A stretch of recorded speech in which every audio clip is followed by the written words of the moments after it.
नमस्कार, संवाद न्यूज पर आप सभी का स्वागत है। मैं दिव्या चौधरी आपके साथ। जहां कभी जिंदगी सिर्फ घर और चूल्हे तक सीमित थी, आज वही महिला अपनी मेहनत से सैकड़ों लोगों के लिए प्रेरणा बन चुकी है। राजस्थान के एक छोटे से गांव की ये कहानी बताती है कि अगर हौसले मजबूत हो तो छोटी शुरुआत भी बड़ा मुकाम बना सकती है। ये कहानी है इंदिरा चरपकोटा की, जो राजस्थान के बांसवाड़ा जिले के लोहरियापाड़ा गांव की रहने वाली है। कुछ साल पहले तक वो एक सामान्य गृहिणी थी। घर का काम संभालना ही उनकी दिनचर्या थी। लेकिन साल 2022 में उन्होंने एक छोटा सा कदम उठाया और उसी कदम से उनकी जिंदगी बदल गई।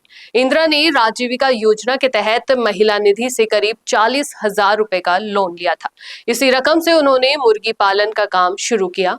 शुरुआती छोटी थी, लेकिन मेहनत लगन बड़ी थी।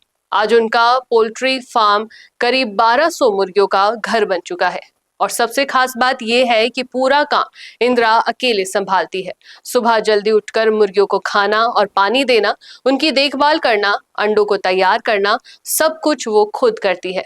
मुर्गियों को दिन में 2 बार दाना दिया जाता है।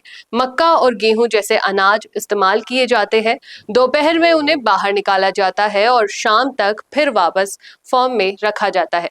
जहां कभी घर में आय का कोई खास साधन नहीं था, आज वही महिला रोजाना करीब 2,000 रुपए तक की कमाई कर रही है।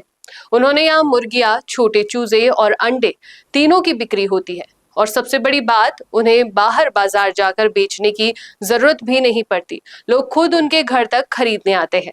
इंदिरा की कहानी सिर्फ एक बिजनेस की कहानी नहीं है, बल्कि आत्मनिर्भरता की मिसाल है। उन्होंने साबित किया कि अगर अवसर और हिम्मत मिले तो गांव की महिलाएं भी बड़ा कारोबार खड़ा कर सकती है। ये कहानी उन हजार महिलाओं के लिए प्रेरणा बन चुकी है जो कुछ नया शुरू करना चाहती है, लेकिन डर या संसाधनों की कमी के कारण कदम नहीं बढ़ा पाती। इस सफलता के पीछे राजीविका योजना का भी बहुत बड़ा योगदान माना जा रहा है।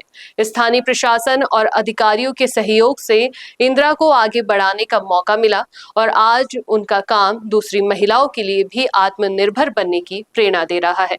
तो ये कहानी बताती है कि सपने पूरे करने के लिए शहर या बड़ी फैक्ट्री की जरूरत नहीं होती। अगर इरादे मजबूत हो तो एक छोटा सा गांव भी सफलता की बड़ी मिसाल बन सकता है। आपको इंदिरा जी की कहानी कैसी लगी?